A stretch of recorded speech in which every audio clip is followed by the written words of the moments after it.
আমি এখন প্রশ্ন করি, কেউ রং নিবেন না। তো নেগেটিভ ভাবে বলেন, শোনা আপনি যাবে। সমস্যা নেই। আচ্ছা, অ্যানসার কে দিবে? আমি দিব না, ভাই দিব? আপনি দিবেন না, দর্শকরা দিবে। ঠিক আছে। এমন করণ করে যে কানের লতি শুদ্ধে হিলে। অবশ্যই এই প্রশ্নের প্রশ্নটা উত্তরটা আরেকবার। দিবে। এমন করণ করে যে কানের লতি শুদ্ধে হিলে। এটা কি আমি কি নেগেটিভ অ্যানসার দিব না পজিটিভ অ্যানসার দিব? পজিটিভ। পজিটিভ। সুপ্রিয় দর্শক, আসসালামু আলাইকুম। দেশ এবং দেশের বাইরে যে যেখান থেকে আমাদের আজকের অনুষ্ঠান দেখছেন, সকলকে আন্তরিক প্রীতি এবং শুভেচ্ছা। আমি রাসেল রানা। তো আমাদের সাথে আজকে কিউট একটি কাপল আছে, যাদের সাথে আমরা কিছু কুইজ খেলবো, গেম খেলবো। তো সর্বপ্রথম আমি একটু ভাই এবং ভাবির পরিচয় নিই। আসসালামু আলাইকুম ভাই। Masud Hussain Jaman from Narmans. Narayanganj. পেশা? Pesha job, ভাবি? আমার নাম রোনা। আর আমার হোম ডিস্ট্রিক্ট হলো ঠাকুরগাঁ। আপনি কি করেন? আমি গৃহিণী। গ্রামের বাড়ি কোথায় ভাই আপনার? Narmans. নারায়ণ। আমরা একটু নারায়ণগঞ্জ নিয়ে একটু প্রশ্ন করি। নারায়ণগঞ্জ কিসের জন্য বিখ্যাত? জামদানি শাড়ি প্লাস হচ্ছে শিল্প কারখানার জন্য বিখ্যাত। শিওর? শিওর। নারায়ণগঞ্জে যারা আছেন তারা বলবেন ভাইয়ের এই অ্যান্সারটা কি রাইট না রং। তো আমরা হচ্ছে সরাসরি এখন আমাদের মূল অনুষ্ঠানে যাই। ধাঁধা খেলার অভ্যাস আছে আপনাদের? আচ্ছা, তাহলে তো ভালোই হবে, জমবে আর কি। আমরা শুরু করি। প্রথম প্রশ্ন, এটা একটা গ্রামীণ ধাঁধা। গ্রাম এলাকায় এটা বেশি শোনা যায়। এই জনপ্রিয় যিনি ধাঁধা লিখতেন ওনার নাম হচ্ছে কালিদাস পণ্ডিত, জানেন মনে হয় না? হুম, কালিদাস পণ্ডিতে কয় বাল্যকালের কথা, 1000 তেঁতুল গাছে কয় হাজার পাতা? 1000 তেঁতুল গাছে কয় হাজার? 1000 গাছে, 1000 তেঁতুল গাছে কয় হাজার পাতা? এটা তো হিসাব করাই যাবে না। এখানে এখানে একটা পেঁয়াজ আছে। 1000 তেঁতুল গাছে 1000 পাতা হবে, কারণ গাছটা তো এক একটা গাছে এক একটা করে পাতা, একটার সাথে একটা মিলে না। তাহলে একটা গাছে একটাই পাতা। এই গাছ- প্রশ্নটা আসলে এমন ভাবেই করা, কালিদাস পণ্ডিত লিখছে, এখানে একটা পেঁয়াজ মেরে দিচ্ছে। প্রশ্নটা আমি আরেকবার করি, এখানে ওই কথা যদি আপনি বুঝতে পারেন আপনি অ্যান্সার দিতে পারবেন। কালিদাস পণ্ডিতে কয় বাল্যকালের কথা, 1000 তেঁতুল গাছে কয় হাজার পাতা, অর্থাৎ ওই তেঁতুল গাছ বাল্যকালের ওটা হলো বাল্যকালে, ওটা একজনই। কয়টা পাতা থাকে? একটাই পাতা। বাল্যকালে কি একটা তেঁতুল গাছে একটা পাতা থাকে? যখন জন্মে তখন তো একটা বিচিই থাকে, ওখানে পাতা জমে না। গাছটা হওয়ার পর গাছটা হওয়ার পরে কোনো বিচি। আস্তে আস্তে যখন পাতাটা কলি ফুটে তখন একটাই তো বের হয় মাথা। দর্শক বলবেন কয়টা হবে। তো আমরা হচ্ছে আমাদের পরের প্রশ্নে যাই। এটা একটু ক্লোজ হবেন আপনারা। স্ত্রীর এমন কোন জিনিস স্বামী ছাড়া সবাই দেখতে পারে? কপালের টিপ আপনি ভাবির কপালে টিপ দেখেন নাই? দেখছি। স্বামী ছাড়া সবাই দেখে, শুধু স্বামী দেখতে পারে না। স্বামী ছাড়া সবাই দেখে, শুধু স্বামী দেখতে পারে না। মনটা তো সবাই দেখে, স্বামী মন দেখে না? স্বামী দেখে না। আল্লাহ ভাই, কি কই এটা?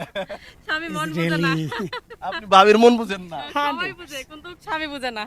এটা ছাড়া আর হবে না এটা কিছু। প্রতিটা মেয়েরই একটা অভিযোগ, মন বোঝে না। মন বুঝে না। পৃথিবীর সবাই বুঝে। আমি যদি দুঃখটা প্রকাশ করি, সবাই মনে করেন যে বুঝবে যে না আমার ভাবির দুঃখ আছে, কিন্তু স্বামীরে বুঝাইলে ও বুঝে না। উনি আবার আরেকজনের মন বুঝে। আরেকজনকার মন বুঝে। এটা পৃথিবীর বললাম না, প্রতি নারী তার স্বামীর মন বোঝে না, এই করে না সেই করে না, মনের মতো না। বাইরে ভালো লাগে পাশের বাড়ির ভাই, পাশের দুলা ভাই, অমুক সব ভালো লাগে, শুধু জামাইরে ভাই।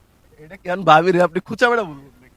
না, এটা সত্যি কথা। এটা আমরা প্রতিদিন যদি সুন্দরভাবে শাড়িটা পরি, তো আমাদের কখনোই বলে না যে সুন্দর লাগে। আর যদি পাশের ভাবি যদি পরে বলে বৌদিটা অনেক সুন্দর লাগতেছে। আপনি কাজ করেন? না, অবশ্যই অ্যাবসলিউটলি নয়। আপনি না করলে তো ভাবির অভিযোগটা থাকতো না। এটা ধারণা, চিন্তা ধারণা। আমি রাস্তায় গেলে কখনো কারোর দিকে তাকে গেলে সন্দেহ আছে, নিজে যাবে। আচ্ছা, যাই হোক ভাই, অ্যান্সারটা কিন্তু হয় নাই। হ্যাঁ, অ্যানসারটা রং। অ্যান্সারটা wrong। আমরা তাহলে একটু এটা স্কিপ করি। অবশ্যই। ওকে, আমরা পরেরটাই যাই। এটা একটা হিসাবের প্রশ্ন। 8 বছর আগে আপনার বয়স ছিল 8, তাহলে আজকে থেকে 8 বছর পরে আপনার বয়স কত হবে? 8এই। না, 8 না। 8 বছর আগে আপনার বয়স 8 ছিল। 8 বছর আগে ছিল। 8 বছর আগে আপনার বয়স 8 ছিল, তাহলে আজকে থেকে 8 বছর পরে আপনার বয়স কত?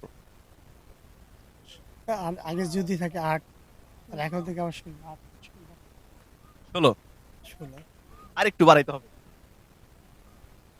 8 বছর আগে 8, তারপর এখন থেকে যদি 8 বছর আগে আপনার বয়স 8 হয়, তাহলে বর্তমান কত?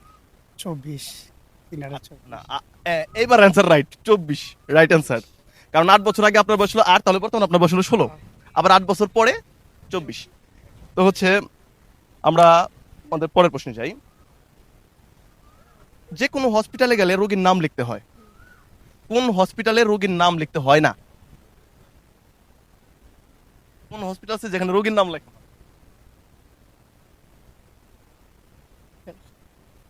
স্বামীর বাড়িতে গেলে কোনো নাম লিখতে না, হয় না, না? এটা হসপিটাল, এটা হসপিটাল। এটা হসপিটাল।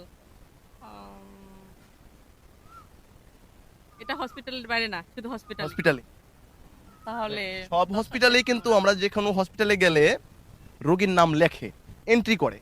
কোন হসপিটালে গেলে রোগীর নাম কোন এন্ট্রি করার দরকারই নেই, কারণ ওইটা এমনই রোগী, ওর কোনো নামই নাই, কিন্তু রোগী রোগী। মানুষ, মানুষ তো হবেই না, কারণ মানুষের নাম আছে। মানুষের তো নাম আছে, আর কি হসপিটাল আছে যেখানে মানুষ যায় না, অন্য কেউ যায়? নাম লেখা হবে না। পাখি হতো নাম লেখা কাছাকাছি গেছেন কিন্তু। পশু হসপিটালে, রাইট। পশু হসপিটালে গেলে পশুর কোনো নাম লিখতে হয় না। 4টা প্রশ্ন করছি, আর একটা প্রশ্ন করে শেষ দিয়ে দিই। আমি এখন প্রশ্ন করি, কেউ রং নেবেন না, তো নেগেটিভ ভাবে বলেন আপনি, শোনা যাবে। সমস্যা নেই। আচ্ছা অ্যানসার কে দিবে? আমি দেব না ভাই দিব? আপনি দিবেন না, দর্শকরা দিবে। ঠিক আছে। এমন করণ করে যে কানের লতি শুদ্ধে হিলে।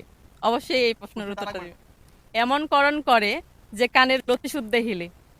এটা কি আমি কি নেগেটিভ অ্যানসার দেব না পজিটিভ অ্যানসার দেব? পজিটিভ। পজিটিভ। তাহলে এটা হচ্ছে যখন মেয়েরা মশলা বাটে রাইট। তখন হচ্ছে সবকিছু লটে। ভাই পারছি না? 100%। হ্যাঁ রাইট, অবশ্যই। আচ্ছা আমার একটা প্রশ্ন বাকি আছে। ভাবি যেহেতু একটু অন্যদিকে গেছে, আমি একটু অন্যদিকে যাই। কি বলেন ভাই? যাবো? দেখ আমি বেশি গভীরে যাবো না, আমি একটু নর্মালের ভিতরে থাকবো। ভাবি বিয়ে তো হয়েছে দুজনেরই, হ্যাঁ, হ্যাঁ, বিয়ের পরে কি হয়? বিয়ের পরে ফুলসজ্জা হয়, আর কিছু হয় না। না আর অনেক কিছু হয়, সংসার আর অনেক কিছু, কিন্তু আপনারা ধরতে পারেন নাই। বিয়ের পরে কি হয়? বিয়ের পরে শুধু খালি মারটার ছাড়া আর কিছু হয় না। এটাই সত্যি কথা। মার খান। বিয়ের পরে মনে করেন বিয়ের আগে বলে, আহা তুমি রোদে যাইও না, তুমি বৃষ্টিতে ভিজিও না, আর কোথাও বেশি বের হইও না, তারপরে রান্না করিও না, কালো হয়ে যাবা। আর বিয়ের পরে বলে কি, শালি যা আগে রান্না কর, না হলে মারা শুরু করে দেয়। আপনি শুধু ভাইরে পচাইতেছেন এই সেই প্রথম দিকে, তাই না ভাই? অথচ আমার মনে হয় না কোনো ছেলে যদি তার মন থেকে ভালোবাসে বা বিয়ে করে সে এই ধরনের কাজ করে। আপনি তো করেন নাই কাজ, অবশ্যই না। কখনোই করেন না। বাসায় প্লেন আছে, মশলা বাড়তে করবে, তরকারি আনতে করবে, যায় 1-2 বেলা আনলে 3 বেলা খায়। অতএব এগুলো কোনো প্রশ্নই আসে না। আমার একটা লাস্ট একটা প্রশ্ন ছিল, সেটা আমি এখনো করি নাই।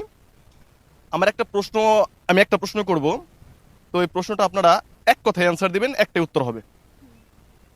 স্বামী বলল কি মাছ, এটা আপনার প্রশ্ন করতেছি, মনে করেন ভাই বলতেছে কি মাছ রান্না করেছ, আর আপনার শাশুড়ি বলল চশমাটা কই। আপনি এক সরি, স্বামী বলল কি রান্না করতেছো, আর শাশুড়ি বলল চশমাটা দাও। আপনি এক কথায় অ্যান্সার দিবেন।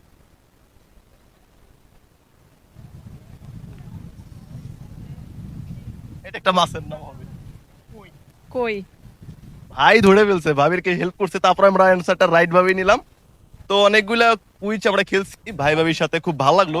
আর বিশেষ করে হচ্ছে তারা দুজনেই খুবই মজার একটা পার্সন। এরকম আসলে কাপল সহজে দেখা যায় না, যে সরাসরি ভাবি ভাইয়ের অভিযোগ করতেছে, ভাই আবার সেটাকে বলতেছে যে ভুল। আচ্ছা একটা সংখ্যার প্রশ্ন করি, হিসাব তো বাজার কি করে? দুজনেই একসাথে যাওয়া হয় বাজারে, তো আমি একটু বেশি আপনি হচ্ছে চয়েস করেন, ভাই হচ্ছে কিনা দেয়? আর আসলে টাকা আমার। টাকা টাকা আপনার, হ্যাঁ। টাকাটা ওনার হলেও খরচটা আমি অনেক হিসাব ভাবে করি, যে যেখানে আগে দেখি যে আমার কত পরিমাণ লাগবে, ও বলে যে তুমি এতটা নাও, আর আমি দেখি যে আমার সংসারে কতটুকু লাগবে, ওইটুকুই না, ওইটুকুই নেই। এর থেকে তাহলে বেশি ভালো হিসাবই। তো হচ্ছে 1 কেজি আটা হচ্ছে 100 টাকা, 1500 গ্রাম আটার দাম কত? 1 কেজি আটার দাম 100 টাকা। 100 টাকা। 1500 গ্রাম আটা কত? 15 বলেই তো দিছে 150। ভাই তো বলতেছি সব। যাই হোক, অনেকগুলো ধাঁধা খেললাম, আমার পক্ষ থেকে ভাবির জন্য ছোট একটি chocolate. Thank you. Thank you so much. কেমন লাগলো ভাই? আলহামদুলিল্লাহ। আপনার তো কিছু দিলাম না, আপনি আবার রাগ করছেন। না না না না না, আমার একজনে দিলেই হয়। ছেলে মানুষের রাগ নাই। আমাদের রাগ থাকতে নাই, Right রাগ answer. থাকলে সংসার হবে। তো দর্শক যারা ভিডিও দেখলেন, দেখা হবে নেক্সট এপিসোডে নতুন প্রতিযোগিতায়। ভালো থাকবেন সবাই, আসসালামু আলাইকুম।